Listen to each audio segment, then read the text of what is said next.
Untamed is going to be untamed. It's going to be a little crazy. I want to talk to my people. I want to talk to my brothers and sisters. We can have grace and humility in how we interact with other people. Oh, hot dog, look at you. And nobody talked about what's really happening. And let's have conversations about what truth is.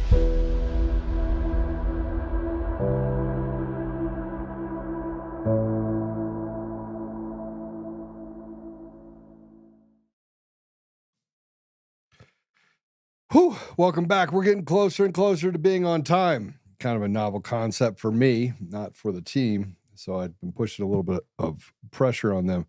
So we got a hit and run before we get to our guest today. And I want to give a plug to the Special Forces Foundation. So we're going to bring in Green Beret Lowell. I want to say this Coppert. It is probably Copert, but I'm going to get it wrong. But I get to see him tonight, so I think he'll give me a knuckle sandwich either way. I'll just ask him how big a boy he is. No, I'm just kidding. He's a U.S. Special Forces veteran and national security expert.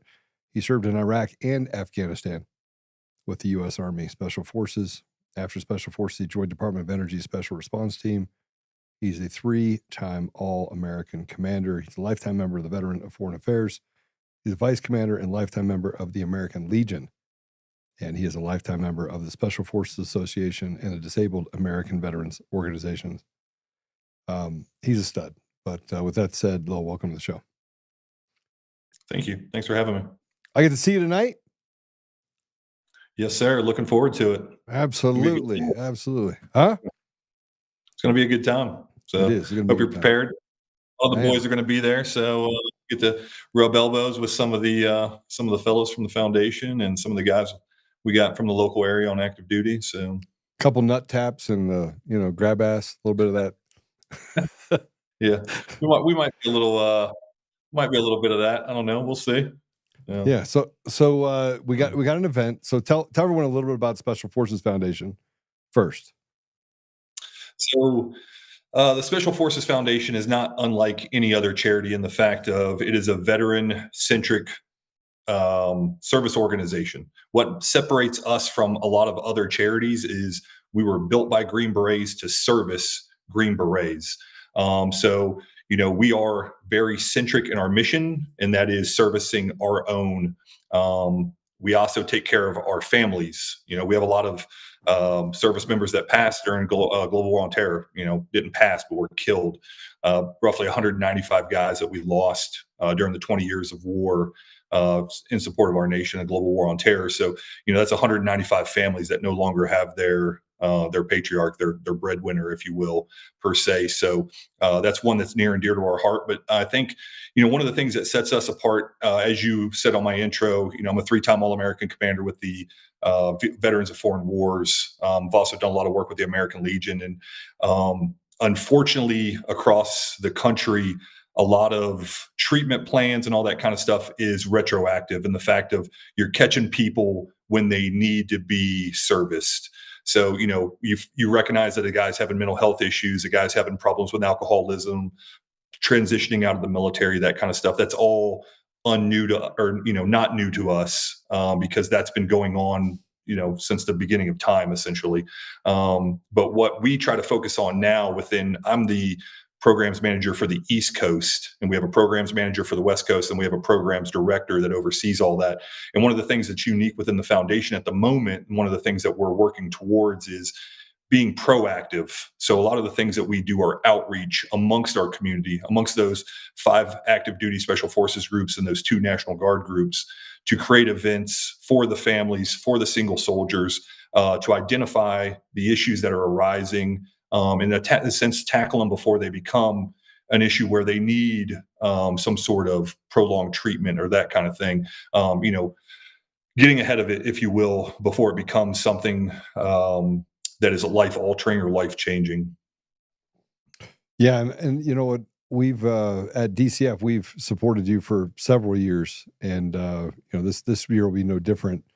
We're going to continue to support you. So, give us some statistics on some of the people that you've helped. And I know I'm only bringing you in for a 5-minute spot to talk about it and hopefully get some people to donate to you and to kind of strengthen the awareness. But Give me some wins. Give me some wins, and how purposeful this organization is, because that's the one thing I noticed right away. Yeah, and so, I think one of the things that's unique with us too is, I spent my entire military career roughly in the special operations community. So we're used to being in the shadows. We're used to going on a mission, coming home and watching somebody else get credit for that target that was taken down, or whatever that may be. And so it's unique for those of us that are now veterans within the foundation, because we need to be out in the limelight talking about our foundation and what it does. And like you said, those wins. With that being said, some of our wins are of active duty folks. So we can't go into like great depth on those, but some of those wins are, mental health related. Yeah. Like I said, we've got guys that have, I left SF in 2007. We were very new into the global war on terror. We'd been in that fight for 5 to 6 years at that point, and we didn't know if it was going to be something that was going to last a couple of years longer. I don't think anybody expected it to go on over another decade. And so now it's not uncommon amongst the Special Forces regiment to talk to a guy that will tell you he has 12 deployments. And thinking back to like our grandfather's era of World War II, like it's just unheard of. Yeah, 2, 3, maybe 4. 4 was like your granddad of I had combat deployments. deployments when I left, and people who were in the military before I was are like, man, you did 3 tours. I remember like talking to my father's era of folks, Vietnam era, that it was crazy. Like, man, this guy did 2 tours in Vietnam. And I'm like, I got buddies right now that are on their 14th deployment. But so to get to those wins, a lot of the stuff that we do is we've been focusing a lot on active duty, obviously, because that's where the heart and soul of this foundation is. To me, my heart's with the Gold Stars. We do a lot with the Gold Stars, and there are a lot of Gold Star organizations out there. But just like the SEALs, just like every other special operations community, we're going to take care of our own. Rangers will tell you Rangers lead the way. Rangers are going to take care of Rangers. Green Berets are going to take care of Green Berets, kind of thing. So, going back to our mission, very veteran centric, but some of the things that we've helped lately, and sometimes it's small things that to us doesn't seem like a big deal. And I mean, even with you, with your business, some of the things that you do that may seem like a small scale amongst the public, you don't realize how impactful it is to a family. Like we just recently bought a washer and dryer for a Gold Star because their house flooded. And it's just little things like that. It's small victories every single day. I was talking to our programs director, who I answer to, who's a registered nurse, works in a hospital. I was talking to her earlier today. We are having lunch together today because we're actually co-located right now for a golf event that we're working on in Colorado. And I'll be there. That's tomorrow. Yeah, exactly. And so we were talking about that, and she was just talking about some of the organizations that we partner with. And that's another unique thing that the Green Berets within the Special Forces Foundation do. When we go overseas, where we essentially create partner forces. And so we've done the same thing. So like if your organization is combating mental health, we're not going to reinvent that wheel. We will partner with you, create an MOU with you, and then we will send our guys to get treatment through your organization.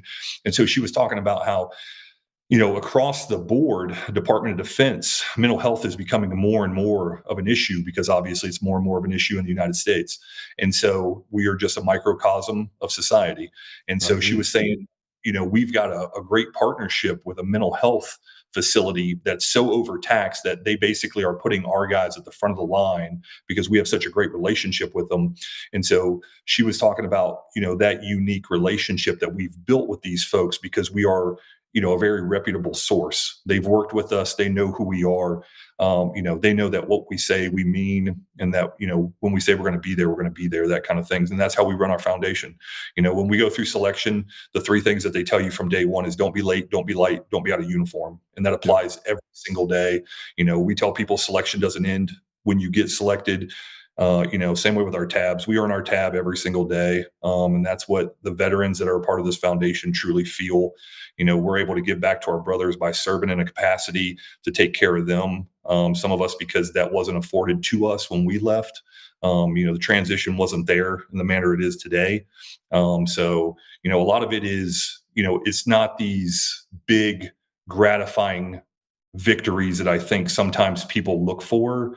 A lot of it's just a little day-to-day, filling those little tiny gaps that people have because to them, it's a big deal. Not having a washer and dryer may seem like a first world problem, especially to those of us that have worked around the world and people that are in Europe and different places. We are very fortunate to be citizens of the United States and live here, and our problems are obvious. We got a lot. We got a lot. Different. Yeah, we do. So But it's I one of wanna- those things. I want to say that's what that drew me to the organization. Also, you guys have explored things like the transcranial magnetic stimulation, the TMS systems. So I'm pretty close to Chuck Weber, who runs Family Care Center. So I know that they've done some things to try and get treatment to to relieve some of the stress related or PTSD that obviously plagues mostly the special forces or the elite force environment. So, all right. So, how can people also, follow? I think, Yeah, go ahead. Sorry.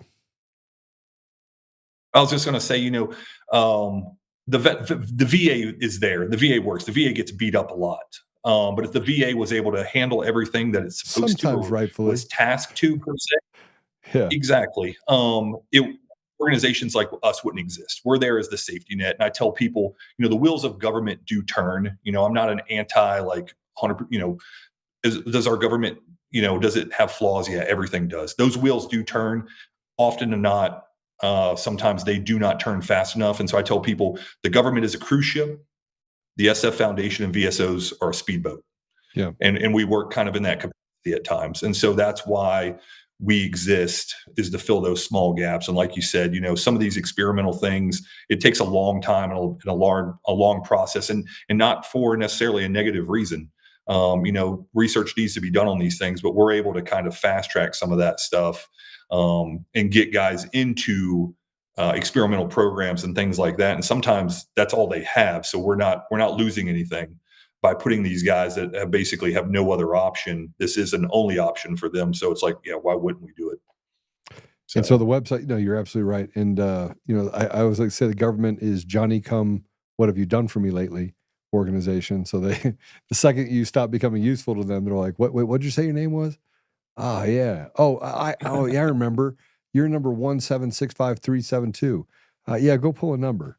Right. It's kind of what the VA's deal is. So, you got it is what it is. It's what everyone knows about the VA. And I'm grateful to have an organization like yours that can stand up for our brothers and sisters.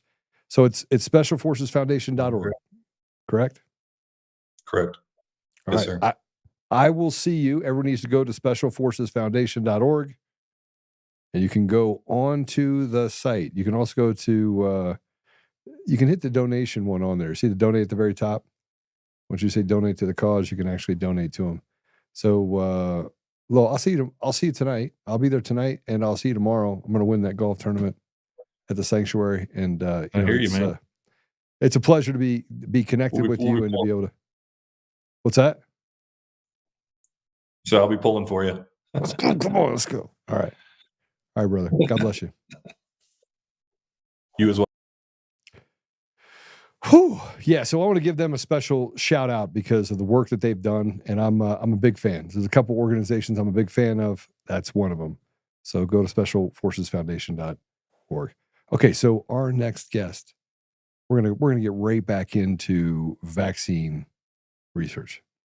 We've been talking a lot about this lately because it's the one thing. You have elections, which are stolen, and you have vaccines, which are run by Big Pharma that wants to basically make you it's like a human rat experiment. They just, they mark every vial and you come up and say, oh, I died. Not you, but your family says you died. And they're like, oh, that checks. This entire line of people that took this vaccine, they died within 3 months. But you never know because you don't get to have the conversation with those people. So let me just tell you about our next guest. It's Shaz Khan. She's an independent vaccine researcher and author of The Ultimate Vaccine Timeline. She was born in London, so she probably has a great accent. Swiss Indian creative designer and critical thinker. She has a bachelor's in product design from Central St. Martin's College. And she's also studied nutrition, immunobiology, and vaccinology.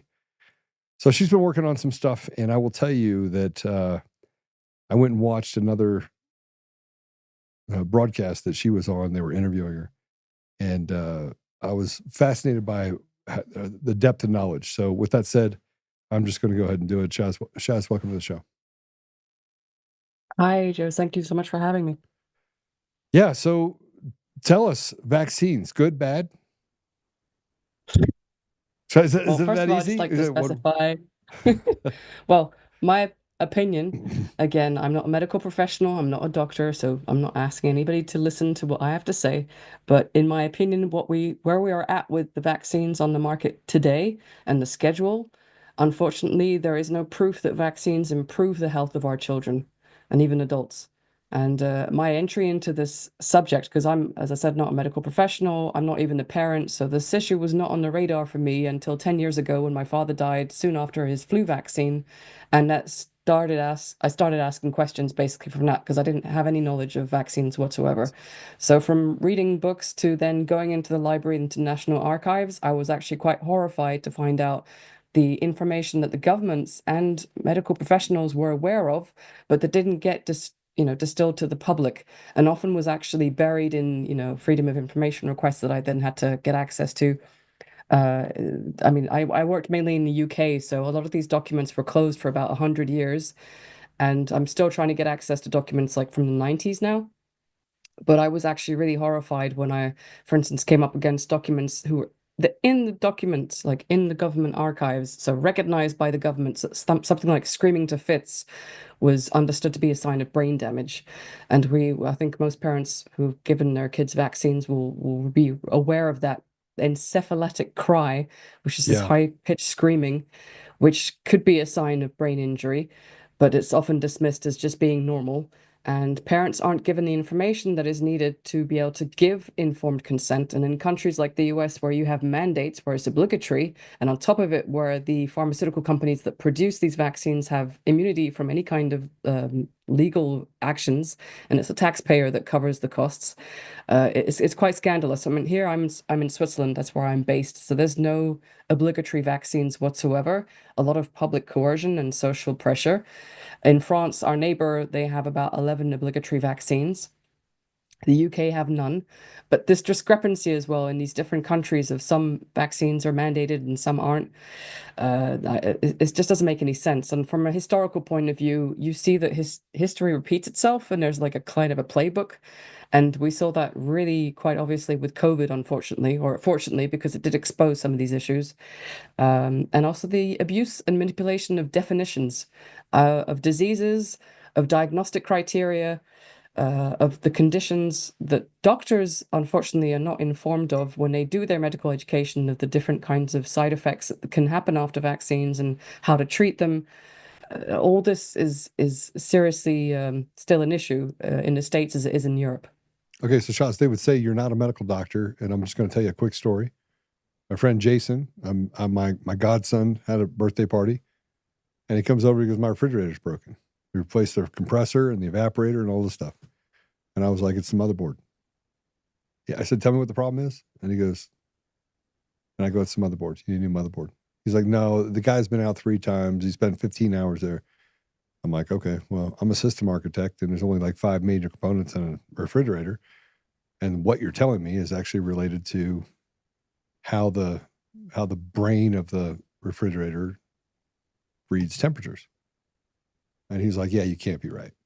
I was like, "Okay, well, how much you spent so far?" And he told me, and I was like, "Okay, go spend another 12 grand on a new refrigerator." Now, the reason why I say that is because I'm not an expert in electronics, right? But I'm a system architect, so I see things, I see dead people, so to speak. And the same thing can be said for these people that were experts that came into his house and tried to fix his refrigerator after spending literally 3 days there, replacing everything, jacking up the radiator, and just basically replacing everything underneath it. And yet they still didn't fix the problem. Well, fast forward to Monday, goes in, he says, "Hey, what do you think? You think it made some motherboard?" And they're like, "No." He's like, "Well, replace it. It's $200. Guess what? It's fixed." So I say that because doctors practice medicine. And practice being the word, right? So you can pick up just as much information by going through the information that you've gone through in order to create a correlation, causation, looking at what is happening in different communities and taking a very scientific approach. It doesn't take medical school to do it. And I think one of the fascinating things about your book, which if I order, everybody has a book. So I've been ordering all these books. So yours is in line, like 7th in line. I will read it. But I always say that they try to discredit the work that you're doing by saying you're not a medical doctor. But I would argue that you've done an immense amount of research and gotten a hold of information that they've been hiding. So do you need a PhD in order to figure out that they've been hiding information?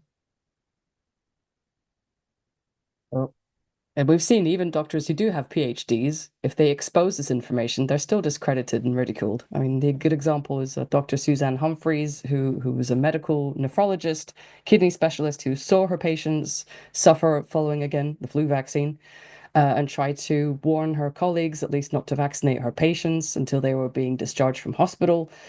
And she was basically ousted and ridiculed. So I think even someone with 2 PhDs and a science degree, if they're going against the narrative, then they will be ridiculed.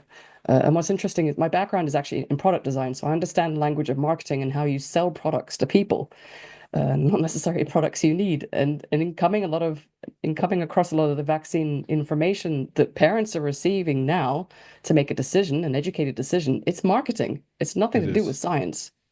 Propaganda. And you could argue that they look for what is considered a frictionless path in order to get people to buy off on a product. And you said it before as you were talking about this, it's a manipulation of language. And they use that manipulation of language and the fear that people have of the unknown in order to sell them on putting this stuff in their bodies. It is a psychological warfare, in my opinion. Well, I would agree with you, and it's been going on for well over a century. I mean, even scientists back in late 1800s who were trying to sound the alarm about the problems following the smallpox vaccination, which wasn't even injected, they were ridiculed, dismissed as crazy. So again, it's funny how history just repeats itself. So until we learn our lessons from history, it's going to continue repeating itself. So it is a history of deception, and I want to go to certain parts of your book. You document these centuries of undisclosed injuries, and a lack of long-term tests. We had someone that was a doctor that was a virologist that was on here day before yesterday. And we were talking about the fact that they had removed placebos out of the HIV/AIDS data set because they said it was unethical so they basically used a 0 placebo drug trial and then said, it's success, and not actually testing it against anything. And then said a success. So so tell me about this. I mean, are we looking at the same thing when we look at COVID-19 and the vaccines there? You talk about the flu vaccine. I mean, are we walking ourselves into a corner where the lack of accountability is leading to the death of millions? It almost feels like genocide. I would argue to a certain extent it is, because we have data, for instance, in the US and in Europe and most developed countries of injuries. There is some kind of post-marketing surveillance in place, but then for all these countries in Africa, in Southeast Asia, where we're pushing vaccinations on kids, there is no surveillance, so we don't actually know. So these generations of children who have been vaccinated in, again, South America, Africa, Southeast Asia, we have no idea what the actual outcome is, and if they're actually healthier, if they're doing better, if they're living longer. They might be protected from a measles infections, but what's the point if they're actually going to die from something else because they've been made sick because of a vaccine, or their immune system has been weakened because of a vaccine? So I think it's devastating, and we really don't know the implications and and I would agree, actually, it's probably millions of deaths over the generations again, because vaccines have been around for over 200 years. And the safety mechanisms we have now, which still are lacking, are relatively recent. The Childhood Vaccine Injury Compensation Act in the US was enacted in 1986, and it was largely enacted to protect the vaccine markets, because the DTP shot, for instance, which was one of the oldest and I would say most used vaccine as well in developing countries, was going to be litigated out of existence because there were so many lawsuits following brain injuries after that vaccine. So this is where this Childhood Vaccine Injury Compensation Act came into place. It frees the pharmaceutical industry from any liability. I also remind the viewers that the prices went up significantly after that. They did go up before because of insurance costs, but they continued to go up. And to this day, I mean, we're looking at some vaccines, you're looking at several $100s per dose. And this again is paid by the taxpayer. So you're paid to put something in your body, and that thing you're putting in your body has a either long-term, mid-term, or short-term effect. Short-term autism. Some of the other things we see are, deficiencies in enzymes in your body that lead to brain damage, death, SIDS. Sudden infant death syndrome was linked back to some vaccines. And they said, okay, they saw a drop in that by pulling out certain, I think it was like iron products or something. I wouldn't give my kids vaccines when they were kids that weren't on a schedule of, okay, these are 100 years old or 50 years old. It had to be there for a long time. And the pushback that I got from the doctors was, oh no, you need all this new stuff. And I was like, yeah, I don't think so. So, and how is it that they're able to say that it doesn't correlate or is caused by it? Because correlation, this is the new thing, by the way, correlation does not equal causation. Unless you have like 30 things that line up, which they typically do with vaccines. And then they're like, yeah. So it's still not proven. See, the new thing is just it's not proven. Well, they've been using this argument for a long time. And of course, if you don't actually do a serious study that looks on a long-term or even mid-term effects of a vaccine compared to a real placebo, and I'll remind your viewers as well that not a single vaccine on the childhood vaccine schedule has been tested against a true saline placebo. The so-called placebo is often the aluminum adjuvant, or it can be all the contents of the vaccine except the antigen, so except the virus or the bacteria that they're using. So without those true safety studies, you can't really have a baseline to assess what the injuries could potentially be, and you'll never be able to prove causation. And causation is basically that burden of proof is placed upon the victim. So they often will have to, here in Switzerland, for instance, the example is we don't have a Vaccine Injury Compensation Act like you do in the States, but it's under the epidemics law. And if you want to prove that, I mean, if you want to get in compensation from injury, which is capped in Switzerland at 70,000 Swiss francs, which is about $65,000, you have to prove the causation. It's not up to the manufacturer to prove that it's safe. And the hepatitis B vaccine is a fantastic example because that's a vaccine genetically modified that is given to newborns in the US and given from 2 months here in most countries in Europe. They monitored babies for 5 days. And that is just unacceptable. You're talking about newborns who aren't even at risk of that disease. The argument of vaccinating newborns is that it's easier to get them when they're young. You may as well just put it into the schedule, but we have no idea how long that protection lasts. And it's probably not going to last anyway until the time when they're at risk, which is as an adult age, if they decide to be, a potential drug user or, sharing needles or promiscuous. There are all kinds of other ways that you can contract this disease which do not apply to children. Okay, so let's you brought up a lot of things all at the same time. So you have a timeline. I want to go through this. You have a timeline that highlights the mergers and their growing influence if you go back in time, and you didn't just go back 100 years, did you? No. You went For back the vaccine industry, I went to the first, 1668, I believe, is Merck. It's the first. and everyone needs to understand, like, you went back almost 400 years, right? For the manufacturers, for the vaccines, it's even further back. But yeah, for the manufacturers, 1600s. So, and what did you find? What was as you go back, is it kind of like when they put cocaine into Coke that they thought it was actually good for you and all of a sudden they decided to take it out? So something like that? Well, I mean, all the early manufacturers, they basically would put whatever product they could on the market without really much safety testing. I mean, we had heroin as cough syrup for children. Of course, it's going to suppress your cough. It's heroin. I think Merck was one of the first to market morphine, which of course has its uses in the right context. But the way they were selling them is that they were safe even for children. And obviously they were abused and misused. Now, I actually started the timeline with the pharmaceutical industry because I wanted to try and track the pharmaceutical companies that were involved involved in vaccine manufacturing, because it was incredibly hard to find that information. I mean, forget about it online. Though I have to say, Wikipedia has done a pretty good job of logging some of the mergers and acquisitions for certain companies, but it doesn't give you the details about what companies maybe have bought the vaccine portfolios from other companies and what they were involved in initially. So yeah, for the vaccine manufacturers, I went back. Merck was one of the first companies that I, obviously being a big vaccine manufacturer, that I looked into. But what's interesting is I always believed that, the pharmaceutical industry were the competitors, but you find out that they're very much collaborators. They do exchange technology. They do licensing agreements between each other. Sometimes I even wondered if there weren't sometimes patent infringement cases that weren't just intended to prolong the patent life. Because in every case of patent infringement, you can see that the judge often extends the life of the patent once the case has been either, resolved or when it's been decided. And typically the hepatitis B, again, there were several companies who were involved in that. GSK got licensing rights from universities who were also involved in the product development. And that's another thing. Pharmaceutical companies have been working with academic institutions for over 50 years, if not more, to develop these products. So not only are they being often developed with public money, but then the pharmaceutical company gets to make a profit out of it.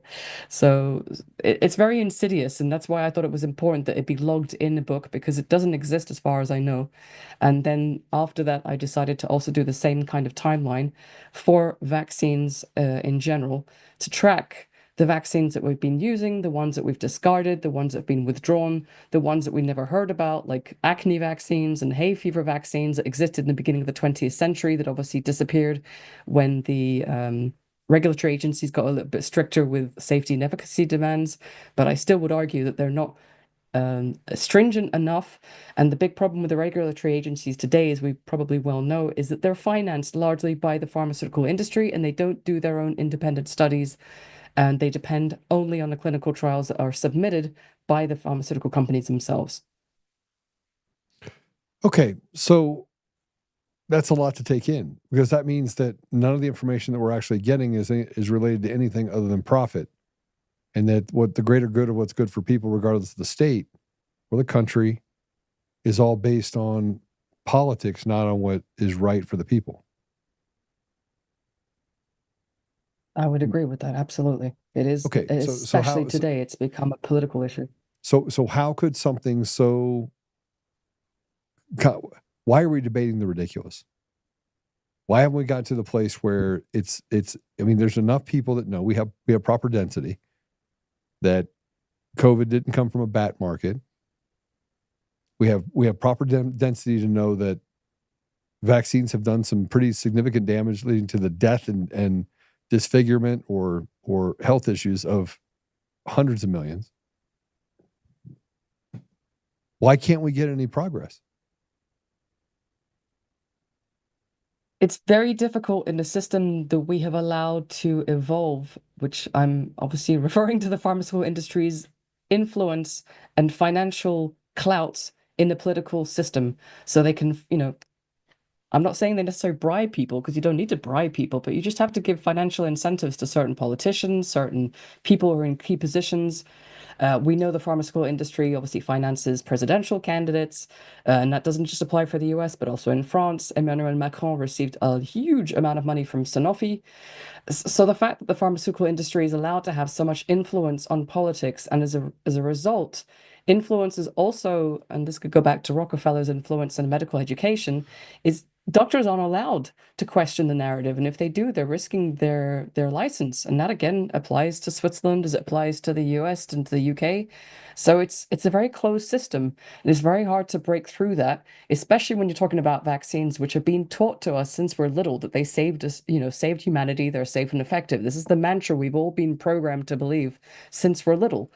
And I believed it as well before I started doing the research. I honestly, as much as I might have suspicions for the pharmaceutical industry in general, for some reason I thought that they didn't relate when it came to vaccines. But unfortunately, vaccines have become a big part of their business. And people who think that vaccines don't make money are wrong, because that used to be the case. And I would say maybe even recently from the 80s.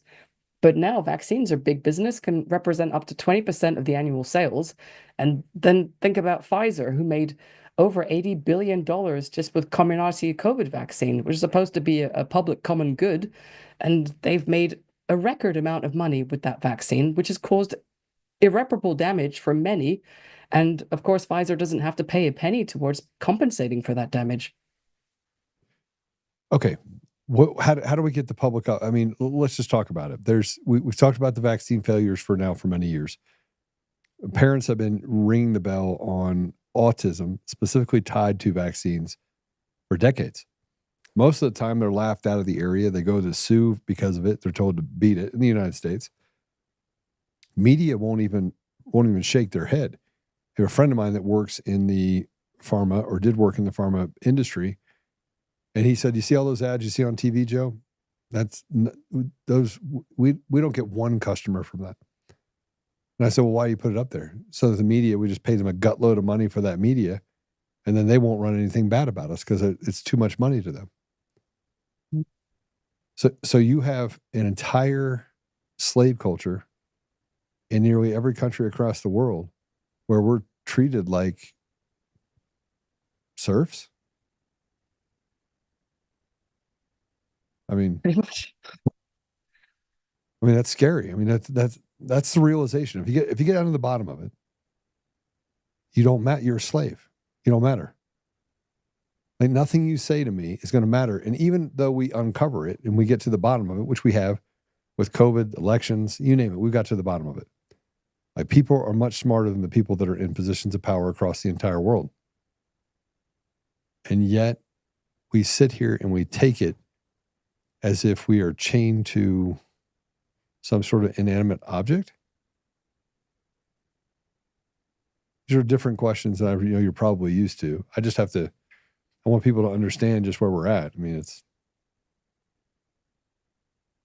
We're consumers. We are consumers. That is our function. And I would argue that we're consumers not only of vaccines, but then all the problems that are created by vaccines. I mean, look at asthma, ADHD, all these things require medication, which, lo and behold, these same companies that make vaccines make this wonderful medications to help you for all the side effects, potentially from the vaccines. But we'll never know if they really are side effects from the vaccines because no one's really studying them. There are independent researchers who are studying them who try to get them out in high impact journals, but then usually don't actually get them out in high impact journals and get them in more obscure scientific medical journals that are often dismissed by government bodies when you try to highlight the problems.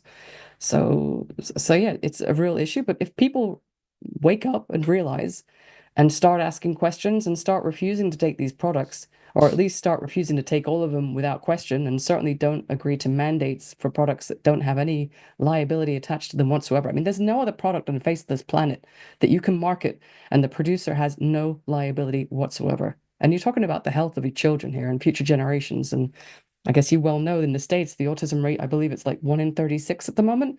We don't even have official statistics in Switzerland. They'd rather not look at that. Do you know what it is? It was just 20 years ago. It was about 1 in 10,000. 1 in 21,000. 20 years ago. Sorry, 1 in 150 20 years ago. 40 years ago, it was 1 in 10,000. What did you say? 10 years ago or 20 years ago? So 20 years ago was about 1 in 150. So 1 in about 150 people, children, I guess. And then the autism rate in 1980 was 1 in 10,000. And I think that's a good place to look at because before 1980, there weren't that many vaccines on the market. They were more spaced out. And by 2000 already, we had lots of more products on the market thanks to the Vaccine Injury Compensation Act, which made it easier for the pharmaceutical companies to bring vaccines to market with no risk. And there already we're looking at 1 in 150. And you had 24 vaccine doses by the age of 6. Yeah. 24 by the age of 6. I was so poor as a kid. I think that's actually what gave me intelligence is I skipped a bunch of that because we couldn't afford to go to the doctor.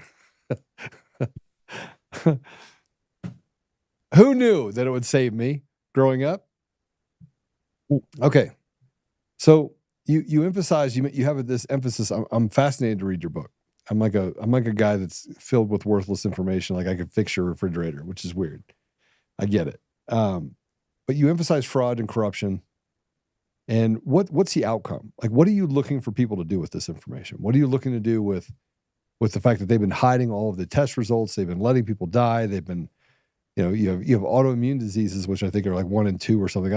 I just made that up. So, but it's pretty high, that diseases that people have now, or conditions as they call it.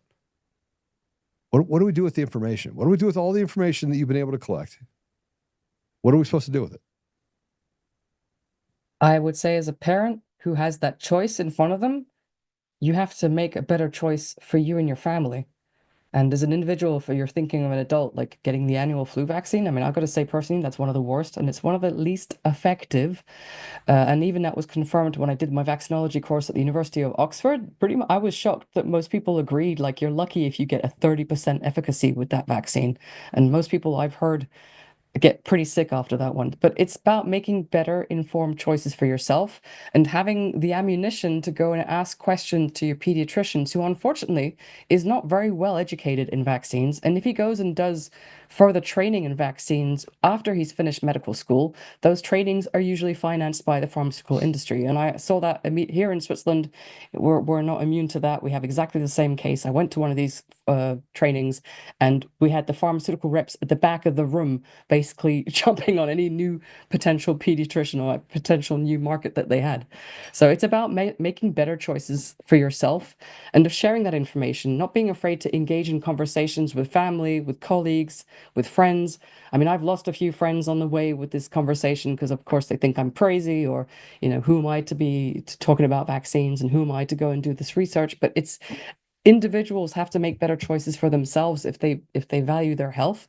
And that in itself, I mean, we outnumber the pharmaceutical executives, we outnumber the government representatives. And if we, through our choices, and it's usually unfortunately through our choices, through our wallets, we can make change happen, and we can demand that safer vaccines are brought to market, if that's even possible. I wonder, because the idea of vaccines is very noble, like introducing a controlled version of the disease to prevent you from getting it in the future, and making sure you don't actually get sicker from something else. Why not? But at the moment, it's just being completely corrupted by the pharmaceutical industry's profits, by political interests, and the fact that we're not allowed to have a proper debate. I mean, at least in the US, you have people like Kennedy, who's trying to make changes, but I guess he's up against a machine as well. The political clout the He just pharmaceutical said that industry they has. should have a single shot that has 36 vaccines in it. I mean, he's Well, and I love Bobby. I love him. I interviewed him back in 2020 and had a great conversation with him. He's a great guy. He's now advocating for vaccines, still understanding that you don't have enough information on them, even if they've been out there for 30 or 40 years, other than the degradation of society and just how dumb people are. I mean, there's just a lot of really stupid people. You have to admit, maybe the vaccines are just making people dumber. It's chemical lobotomy. It feels like it. I mean, you've had conversations with people, and they're like, "No, I got to put a vaccine in my body," and you try to just have some sort of reason with them, and they're like, "You're a bigot," and you're like, "How does that have anything to do with not taking a vaccine?" The neurological injury after vaccines has been known for well over a century, and there's like a spectrum of neurological injury, from obviously death after encephalitis, post-vaccinal encephalitis, which has been part of, recognized for years, decades, to ADHD, which you could say is a lesser type of neurological injury, to learning disorders. Those are going up in kids. I mean, here in Switzerland as well, even though we don't have mandates and we don't vaccinate from birth, we still have special needs being increased in schools because there are more and more special need kids. So it's very concerning. I mean, I understand Kennedy's, obviously, if you believe in vaccines, the philosophy of vaccines, you would want to create an ideal one vaccine, one shot that cures all, prevents all disease rather. But I don't even think that's actually possible. And then we have to look, well, what is costing us so much money with diseases at the moment? It's the chronic diseases, Yes. autoimmune diseases, cancer. It's not the infectious diseases, which can be treated. Measles can be treated if done correctly in a country like the US or Switzerland, where we have access to healthcare, we have access to antibiotics for secondary pneumonia. But it's like the wanting to find a universal flu shot that covers all strains. They've been looking at that for decades as well, and they haven't found one because the flu virus mutates. And God forbid, there are actually natural ways of preventing the flu, or at least treating it once you have it, so you're not in bed for 3 weeks. But this doesn't make the pharmaceutical money. I have a novel idea. Can we start by making washing your hands cool again? Can we just start there? The number of times that I've walked into a bathroom and I'm washing my hands, the guy walks past me and I want to throw something at him. I'm like, are you serious? And then I don't want to touch the door because he touched the door and I'm like, what is happening here?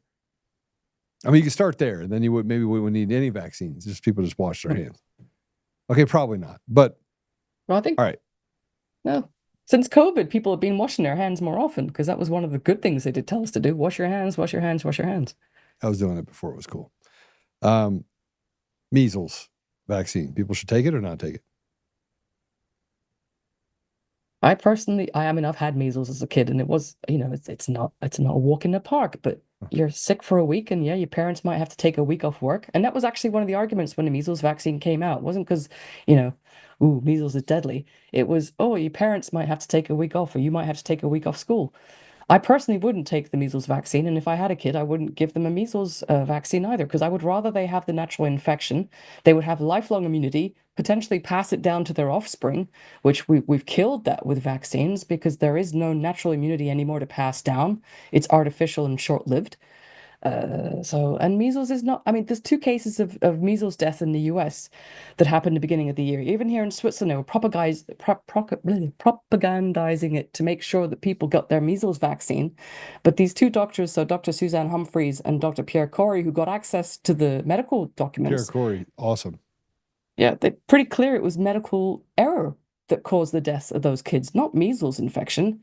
But the media jumped on it as an excuse to push the measles vaccine and to guilt trip those who weren't taking it as being responsible for the epidemic. So it might prevent infection, but honestly, I would rather take the risk of getting measles infection because you don't know what other kinds of problems, autoimmune, neurological, digestive, all these kinds of chronic issues that your kid's going to have going to need medication for probably, and going to suffer with for a lot longer than a 1 week, 2 week measles infection.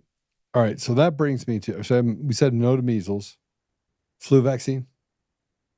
God, no. COVID vaccine? I wouldn't even call that a vaccine. So that's not even on the table for me, but no, I know I'm laughing about this because I think the evil is really just all over Big Pharma. What's the other one that they give you? Tetanus shot. Oh, the DTaP. Yeah, God, no. Tetanus is not, you cannot immunize yourself against tetanus. And tetanus was an issue back in the days when we had horses for transportation and you had horse poo everywhere and there was no ways of disinfecting. There's no reason to get tetanus vaccine, honestly. And you can give it after the fact as well. If there's, if you've had an accident, the rusty nail myth.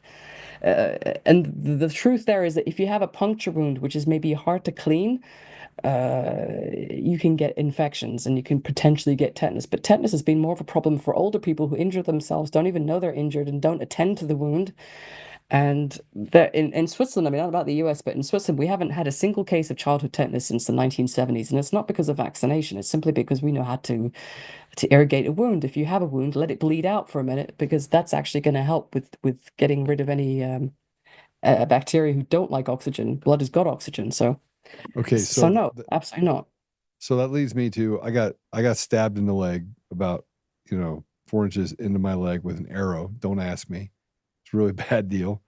A couple years ago, like 2 years ago, and I had to slowly pull it out. If you don't know anything about an arrow, it's not easy to pull out once it's gone in, right?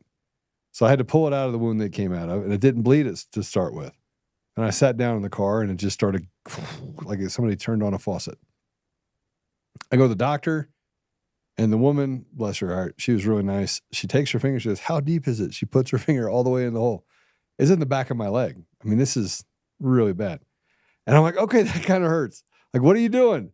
She's like, okay, well, you have so many different nerves that run through your leg. You are so lucky that this didn't hit any of those. I was like, oh, that's great.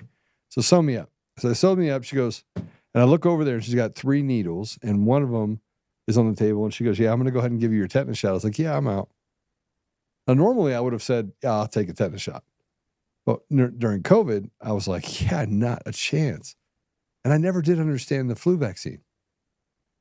They have chased me. Shaz, they have chased me for 2 years. I get text messages. I get phone calls. Kaiser literally reaches out to me. I went to the doctor the other day. Hey, do you want to go ahead and take care of your tetanus shot? And the nurse that's giving me the checking my pulse and my blood pressure just slips it in. She's like, "Oh, okay, we're going to take your pulse, and do you want us to take care of your tetanus shot?" And I'm like, "No, no, I don't. No, I don't. I just got one last week. I'm good." And she laughs at me. She goes, "Are you sure?" Why in the world are they chasing me on a tetanus shot? I think unfortunately many of the medical professionals believe that that's what you should do to save you from potential tetanus, right? That's what they're taught, and I think it's very much conditioning and programming. I mean, I was I gonna tell you, run. I when I was was gonna run looking in home and history, I was gonna run home and rub horse poop all over my body. I was really, and then maybe stab myself with a couple nails. the first Sorry, tetanus epidemic a I could little find funny. in history was following a smallpox campaign. So tetanus after a smallpox vaccination. That was the first epidemic I could find, was after a smallpox vaccination campaign. So I had difficulty finding epidemics of tetanus, honestly. And obviously, during the war, there were other issues, but in this day and age, you do a neonatal tetanus, which is the reason why they give it in the developing countries. That was because they had this unsanitary practice of putting soil on the umbilical cord, which obviously was not yet fallen off or anything. So there was a potential for contamination. You just stop that practice, and that already reduced the number of neonatal tetanus cases. But they're giving tetanus to pregnant women, for goodness sake, and there is absolutely no justification for that. So how do we fight back? I mean, obviously we can educate ourselves, but we have a epidemic of people that are just not that intelligent, right? I mean, if you go to London, they make you mind the gap, and there's a guy that stands there and tells you to mind the gap.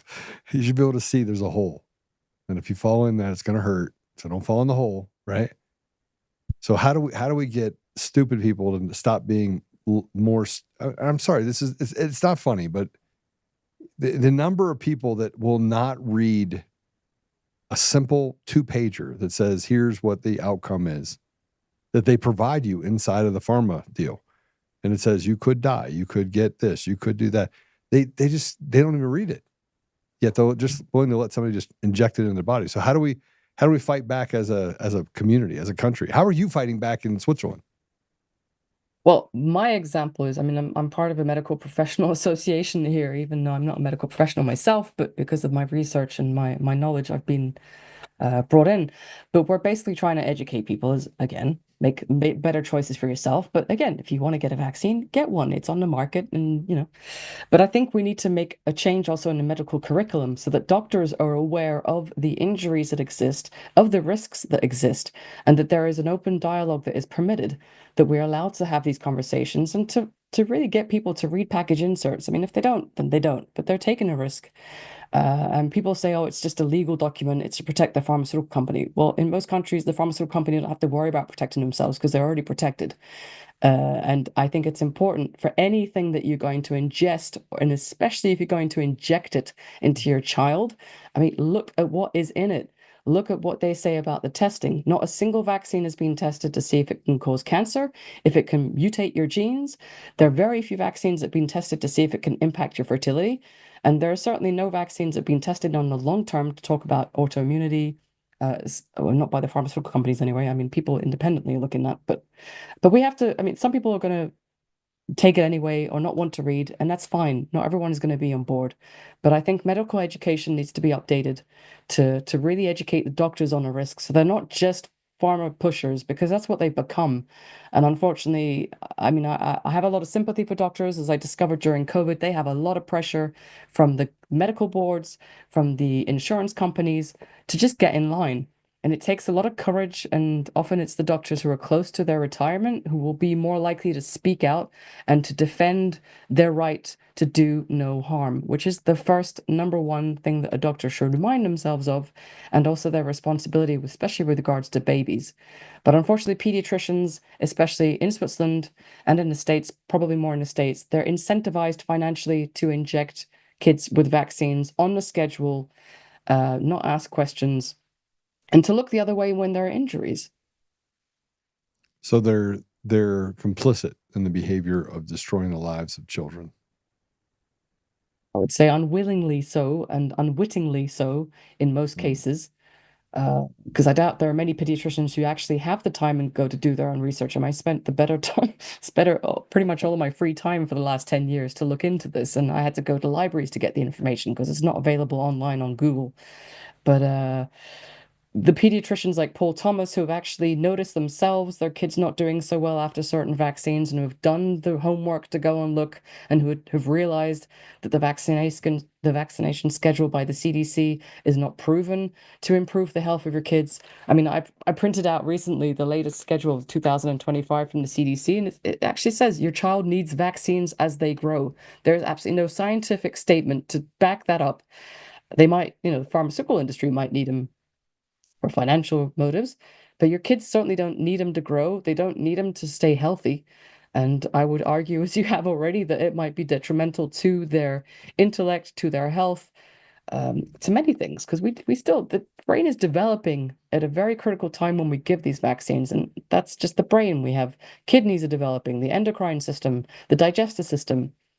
Without the actual research as well into understanding the impacts of vaccines in children on the long term on those systems, we're playing Russian roulette basically. And I think the statistics of the chronic health problems that kids are having is a testament to that. So we can only try to educate. Not everyone's going to be open to that, and that's fine. But we need to try and get into the actual medical education system and change that as well. So pediatricians are educated to know what side effects to look for and how to treat them. And maybe the CDC actually does a proper study to look at the safety of the schedule, Yeah, which no, hasn't been done. it hasn't been done. And you'd think that they'd want to be, we always talk about academics and being educated and understanding facts. And yet the facts get put in front of us. I mean, Dr. Corey, talked about ivermectin and it being a miracle drug as a viral suppressant during COVID. And they canceled his testimony before Congress. They pulled it down from every platform and called it horse paste, and then defamed him after not letting people see the fact that he talked about the efficacy of that drug. Man. And why is that? Because that would have put the vaccines in jeopardy. The whole vaccine campaign couldn't have existed if there were treatments that worked. Because you wouldn't have an emergency use, which is the protocol for, emergency vaccines. All right. So I do want to tell people this because they use AI all the time. And I took your book and I took an excerpt from it and I fed it into ChatGPT and a bunch of these others. And it said that you are a vaccine denier. So how would you respond to that? Because you're going to get a little bit of this. I mean, being on with me, you're going to get it. People are like, oh, Joe, the election denier, and Shaz, the vaccine denier. So how would you respond to that? Would you? I mean, you have resources in your book that point to these studies, right?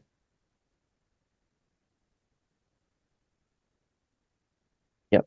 I mean, I have nothing to gain from criticizing vaccines or questioning vaccines. I'm an ex-vaxxer. I received pretty much all the travel vaccines since I went to India a lot as a kid. I had eczema. I had to have to take my tonsils out.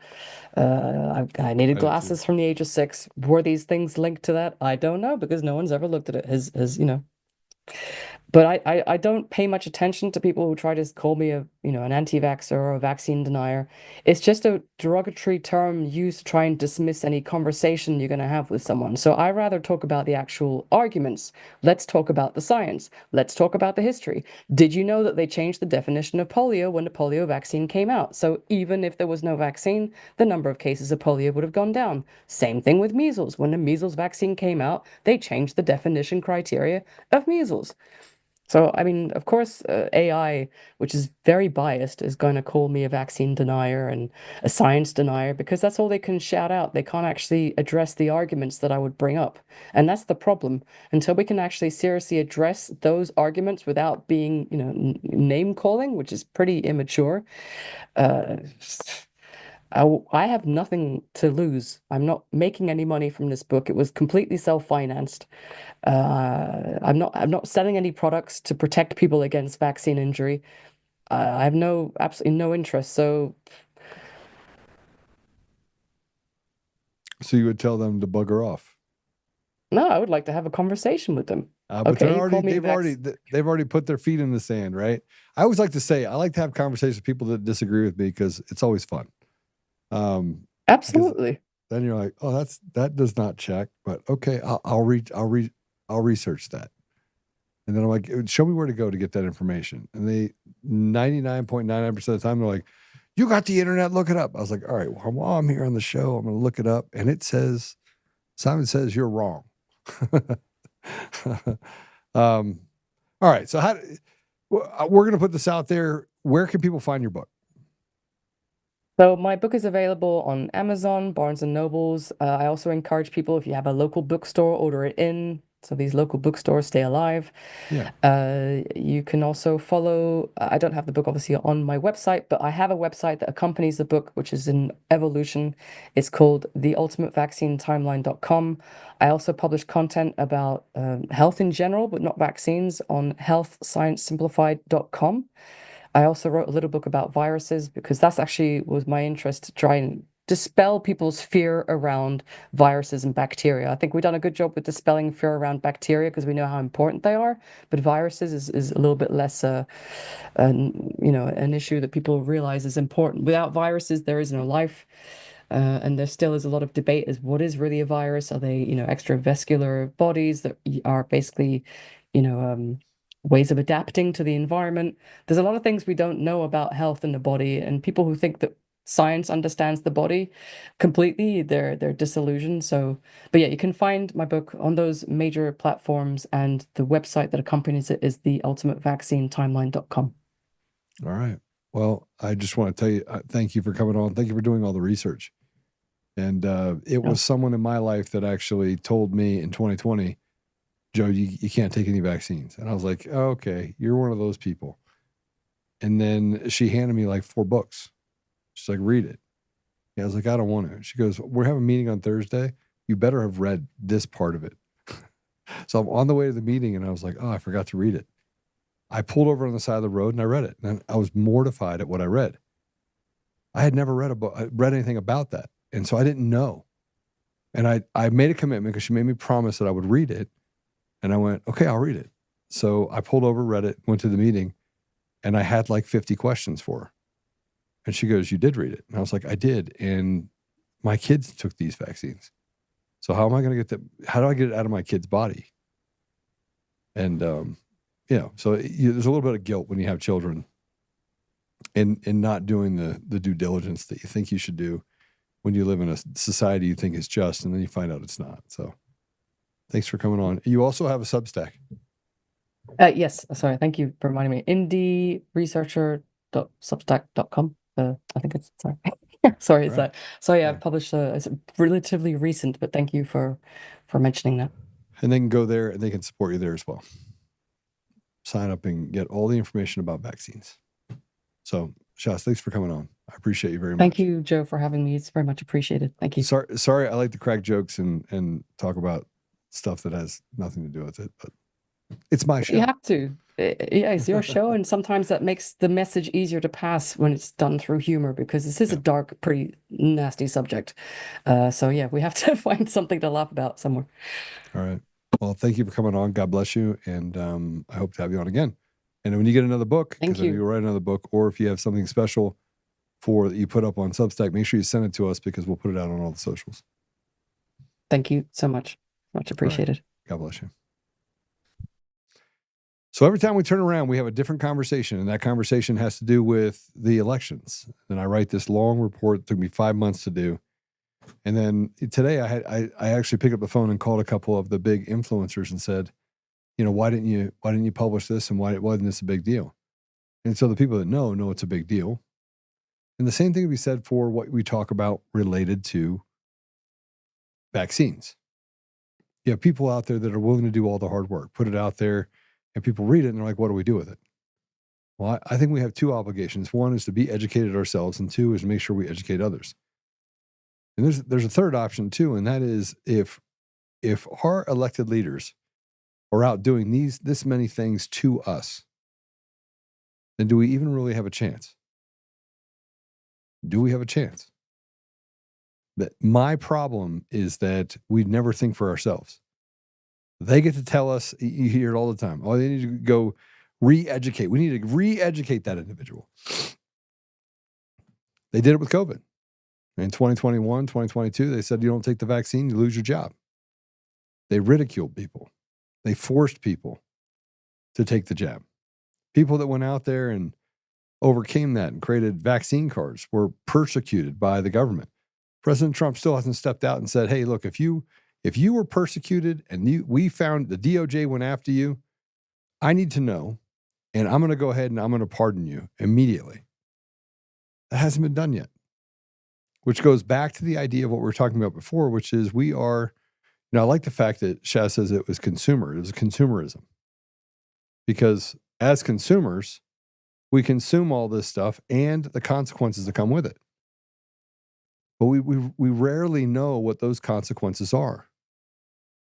And we don't correlate. So we don't create causation. So I'm just going to tell you right now. The idea that correlation does not lead to causation is a relatively new phenomenon. Now you can look at, philosophers that go back, 1,000 years. And they would argue, oh, yeah. No. I know that all this is true, but that has nothing to do with the fact, like all those cows got slaughtered in the water and the water's red right now. But that correlation does not actually mean that the water is going to be red because we killed all the cows. And the bad part is that they're wrong. It does correlate. Matter of fact, it not only correlates, and it does create causation because it correlates in such a way that you cannot dispute it. The same thing can be said for vaccines. Show me another area where a child that gets a vaccine on Tuesday dies on Thursday. And the number of times that happens, you have to correlate to the causation. Now let's talk about 1986, and you look at the spike that through the roof when Big Pharma was given a free pass. And what happened to autism? What happened to autoimmune disease? What happened to comorbidities just in the last 15 years? And nobody wants to talk about it. And we're going to have the hard conversation. When the doctors and the scientists are out there making money and telling you to do something they know will cause an adverse harm to you, then we need people that are just willing to do the research. That's what we need. People that are willing to read, decipher it, put it out there, and let the public decide. And the more and more we get there, the more courage our doctors and our medical community will have to stand up for what's right, which you said is absolutely true. Doctors wait till the end of their career, take away their medical license. I don't care. I'm going to go play golf anyway. But in the meantime, I'm going to fight for the people in my community. And that has absolutely happened. So, all right, we're done for today, but I'm going to tell you that Apple Podcasts, Google Podcasts, Spotify, Pandora, iHeartRadio, TuneIn, and more. Make sure that you join us. Give us a 5-star review and go ahead and share it. And stop taking vaccines. You just heard, don't take the tetanus shot. Don't take any shot. Take none of them. Put natural stuff in your body. And if you the doctor told me a couple of days ago, you got to take this because you have this. I had to go get this ablation surgery. And I was like, so why would I take that? I don't put drugs in my body. And he's like, you're terrible, Joe. And I was like, no, you're terrible. Why? Tell me why I have to take this. And it says, by the way, 25 refills. I don't know what it said. 5 refills. Why would I want to give myself up to something that I got to take every day perpetually? I'm not interested. What can I take naturally? Can I eat a banana? How about an apple? Maybe I can eat an apple. Can I eat an apple? What could I do? And he's like, well, you could take, garlic cloves. I was like, done. I'll do that. I just went and bought garlic cloves.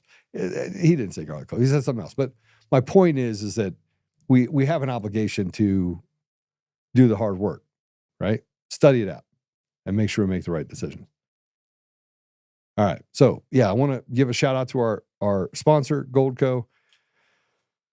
Listen, you guys have sent me an enormous amount of stuff because I am really concerned about what's going to happen in the stock market. You should be too. 2,000 years, this is the way to go. Goldco has supported our show. I'm not only, what does it say? Hair Club. I shouldn't talk about Hair Club because I don't have much hair, but Hair Club for Men. I'm not only a believer, I'm a member. Okay, so I'm not only a believer, I'm a member. This is where you should put a steady amount of your resources into it. Gold and silver. And I'm going to start doing these right here. So these are, I'll show you some of the stuff that I bought, but I bought a bunch of silver, and you can buy silver too. And I'm going to tell you how commodities work like this. I was looking for a Pendleton blanket for my wife.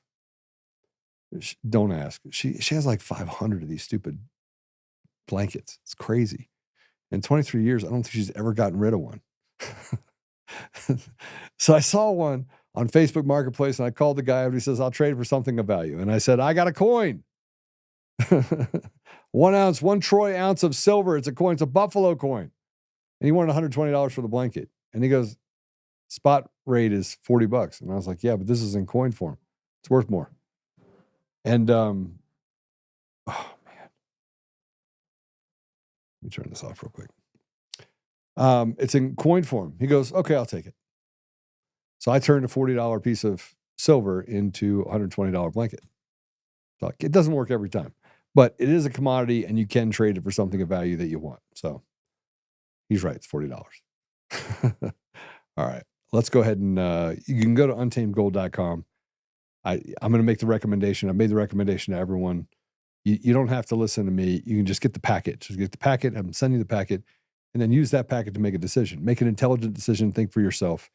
But I would say to make sure that you hedge your bets and put a large amount in bullets, guns, and gold and silver. All right, let's pray it out, shall we? All right, Father God, thank you for having us here today. Thank you for our guests. And thank you for the time that you've given people that they can work the problem. Thank you for those ambassadors of truth that work in each area of our society.